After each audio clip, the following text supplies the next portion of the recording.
మరి దాన్ని ఎన్విజన్ చేసిన ఋషులు గొప్పతనం అది. ఈ సందర్భం ఒక మాట చెప్తాను నేను. ఇప్పుడు రాముడి మీద వ్యాఖ్యలు చేశాడు కదా కత్తి మహేష్. ఒకవేళ రాముడు చరిత్ర ఇతిహాసం దానికి ఆధారాలు ఉన్నాయి, అది ఓకే.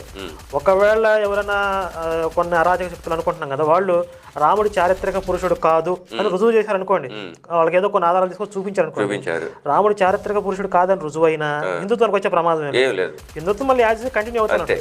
కానీ ఇప్పుడు ఇస్లాంలో మహమ్మద్ ప్రవక్త కానీ, క్రైస్తవంలో జీసస్ కానీ, వీళ్ళిద్దరూ చారిత్రకంగా లేరు అని చెప్పి రుజువు అయితే మాత్రం ఆ మతాలు కూలిపోతాయి. అంటే వ్యక్తుల మీద ఆధారపడిన మతాలు, చరిత్ర మీద ఆధారపడ్డ మతాలు, కొన్ని వ్యక్తుల మీద ఆధారపడ్డ మతాలు అవి. ఇప్పుడు రాముడు, ఇప్పుడు మనకి మోక్షం ప్రధానం అండి. మోక్షం రావాలంటే రాముడు నిజం అవ్వాల్సిన అవసరం లేదు, రామాయణం నిజం అవ్వాల్సిన అవసరం లేదు, కృష్ణుడు నిజం అవ్వాల్సిన అవసరం లేదు కనుక ఇప్పుడు నిజంగా లేడని కాదు. అదే చర్చ కోసం చెప్తున్నాను. సో ఇవి రెండు వేరు వేరు. మనదేంటంటే